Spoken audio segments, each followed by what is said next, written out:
Hello guys, once again it's Matt, and today we have another video. Thank you all the members, all the patrons. Make sure to subscribe and let's get into it, guys. And I wanted to talk about the Osório, guys. The Brazilian tank that never got introduced into service, that every single Brazilian always talks about. So we're going to dive down on it a little bit of the same type of video that I used to do with aircraft and stuff. We're going to get a vehicle and talk a little bit about it while we see some gameplay on the background. So, the Osório, guys. What is the Osório? Well, first of all, it is the first real Brazilian-made MBT. Okay, it's the first main battle tank that we actually try to produce. It was financed by Angesa and the Brazilian government. Angesa was one of our own tank building companies that we had. He produced many of the wheeled vehicles that we had, like the Cascavel and some others. So it was a big company in Brazil, but of course it was very small compared to some other companies out there in the world. But it was trying to get into the tracked vehicle business, They tried to sell a lot of these vehicles for a lot of countries. The one that they tried to target on the most was Saudi Arabia, but they eventually just had to, part ways for various reasons. The MBT, there was kind of a fear that it wasn't going to be delivered on time.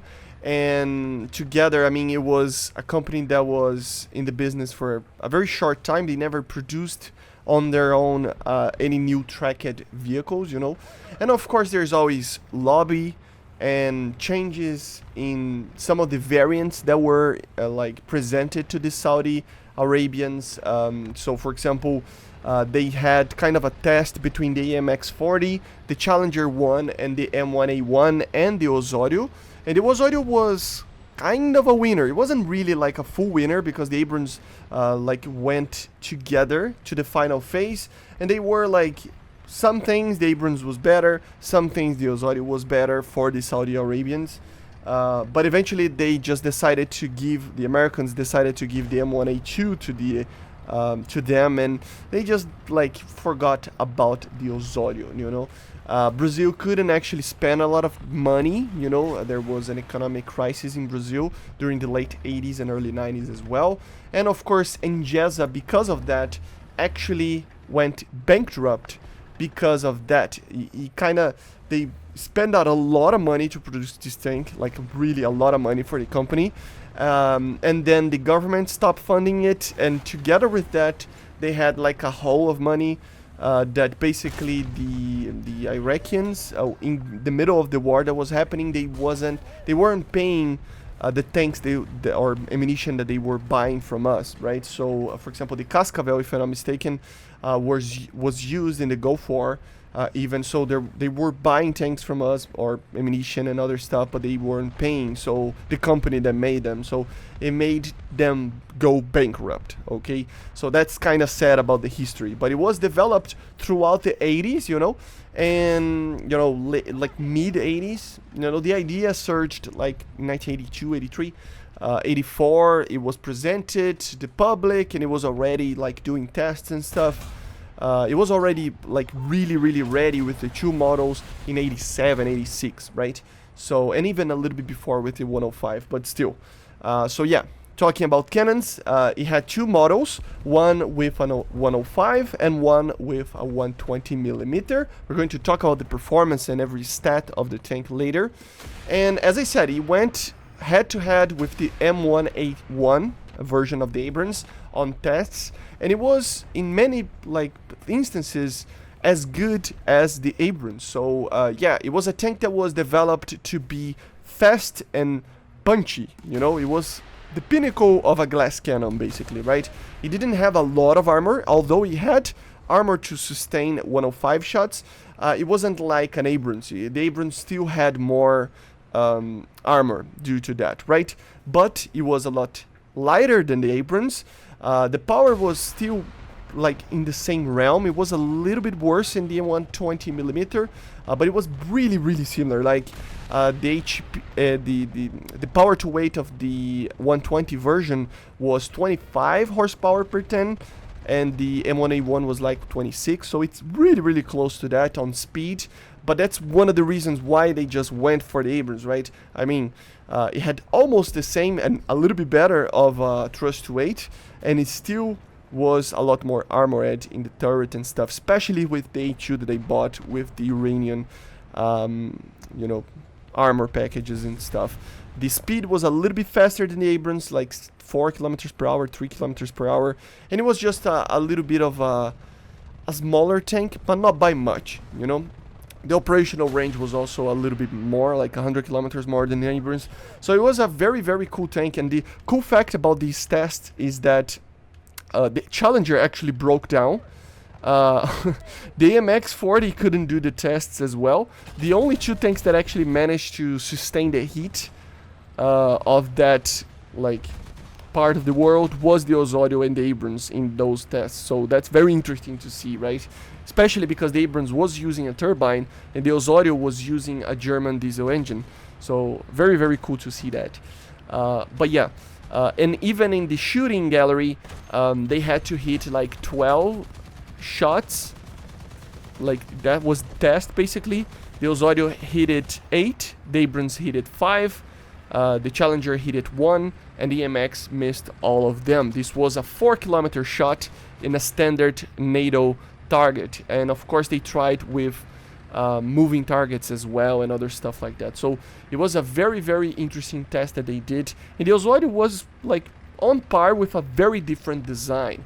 The sad part and the bad part about it is that obviously it was a tank that was less proven, and of course maybe reliability problems would surge if it was actually produced. So it's much more of a what if, because of course tanks always need, or all vehicles need to have their time in service to actually see if it can sustain the service. It's not just the tests, right? So for the tests, the Osório was amazing, but we never know, you know, and we will probably never know what would it happen if he went to war, you know. But yeah, it was made out of imported parts from many countries, and some of them made in Brazil. So for example, the whole chassis was made in Brazil with our own version or our own interpretation of something similar to the Chobahan composite, right?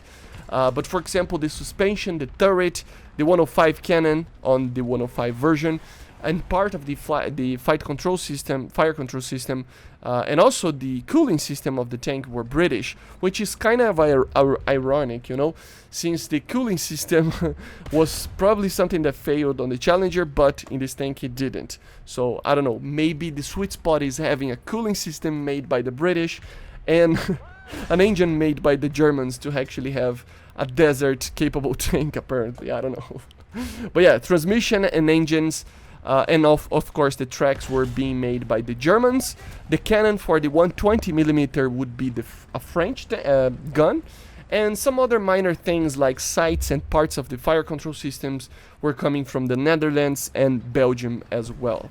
Of course, it's a very big production lineup, so it would be a very difficult tank to produce because of that, of course, and that's compared to the Abrams, right?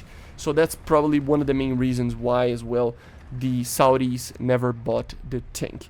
But let's talk about the performance of it.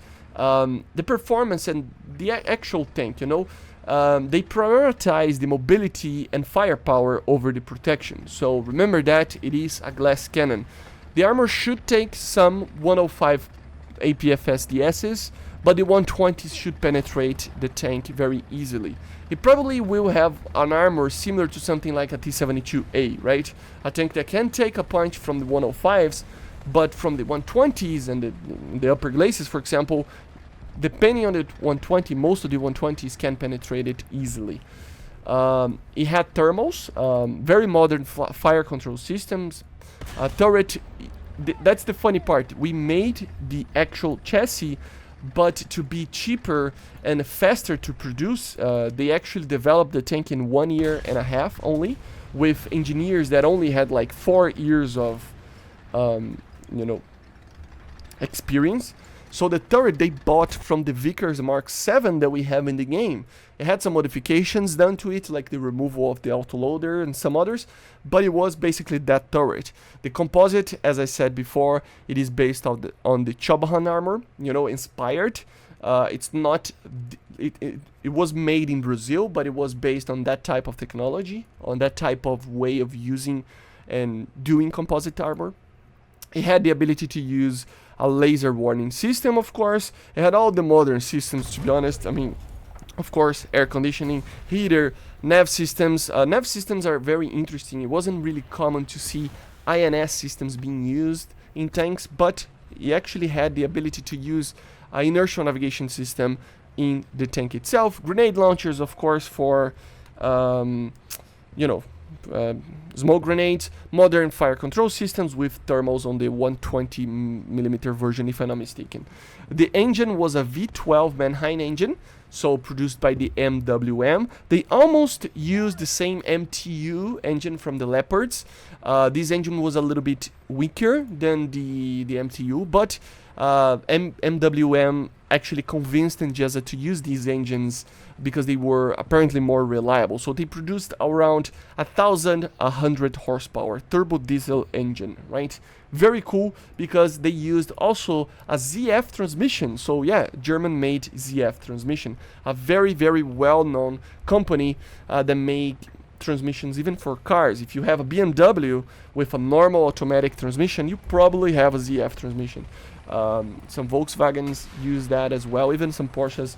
So it's a very, very well-known and one of the best like transmissions building companies ever to exist. You know, they really make some very good automatic transmissions, right? It had hydropneumatic suspensions. They were going to use torsion bar systems, but after actually checking how the British were using and inventing on their own, like they're developing, not inventing, right?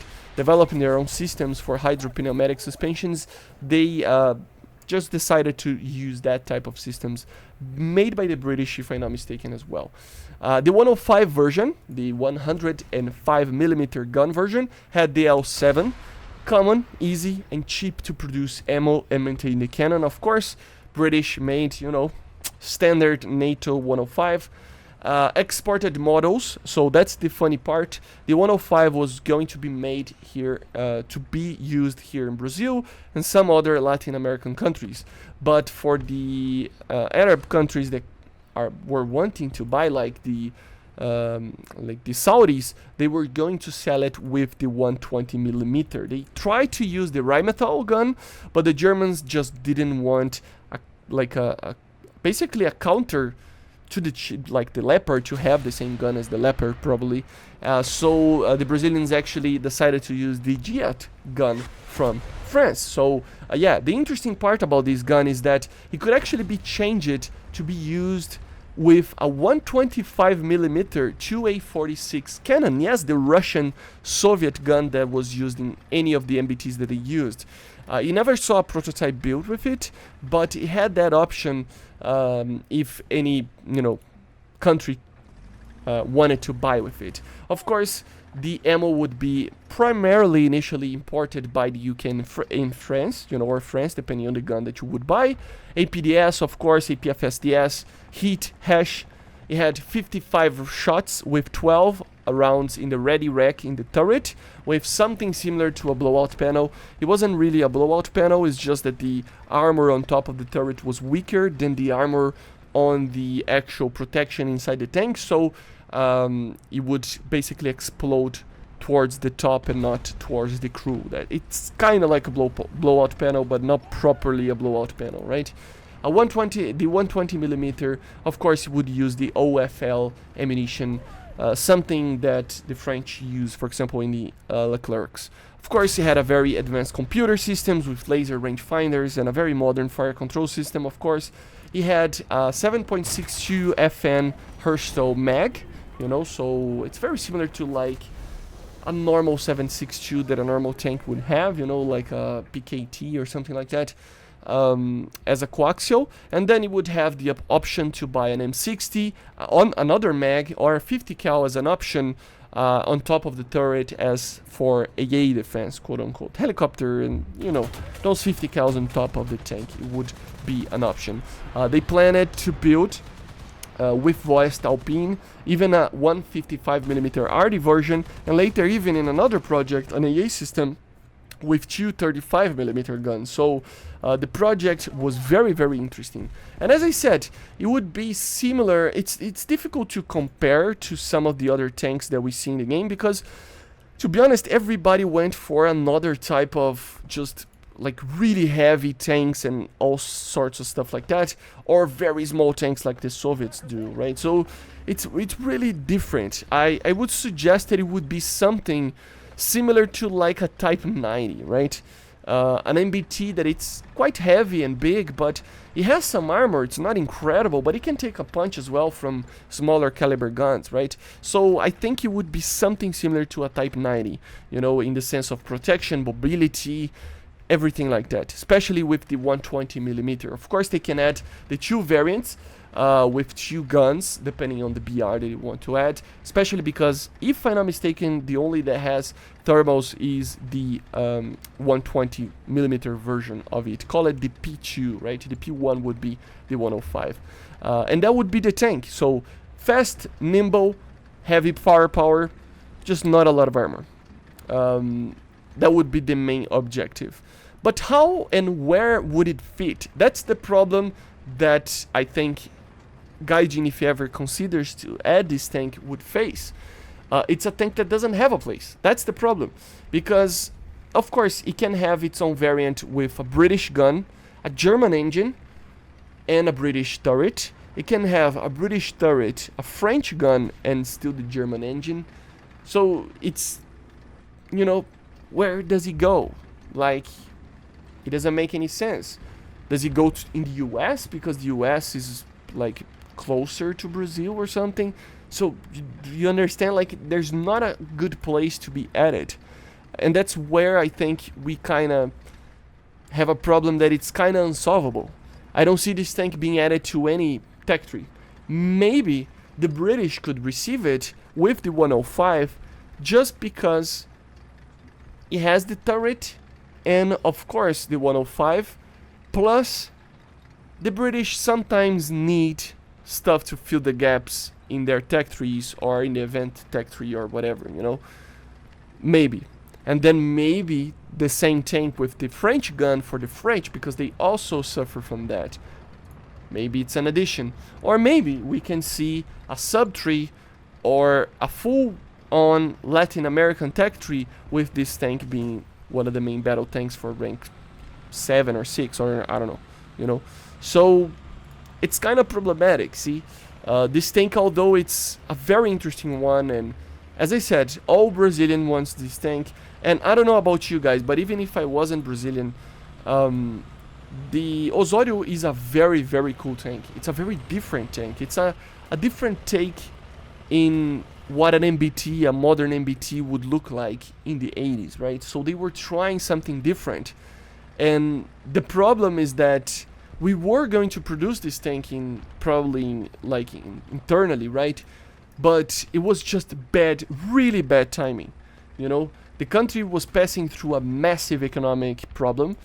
So basically the government didn't have the money to actually fund what the company was trying to build. It never had too much help, to be honest, apart from that, you know, the money coming from the government itself, because the company wasn't really healthy to begin with, but the project was really going to put Angesa in the world, you know. So it's quite sad for the company. It's quite sad for like Brazilian folk, including me. And yeah, it's a what if that I really would like to see in the game. So yeah. Anyway, I hope you enjoyed. Make sure to subscribe and let me know in the comments if you would like to see the Osório in the game.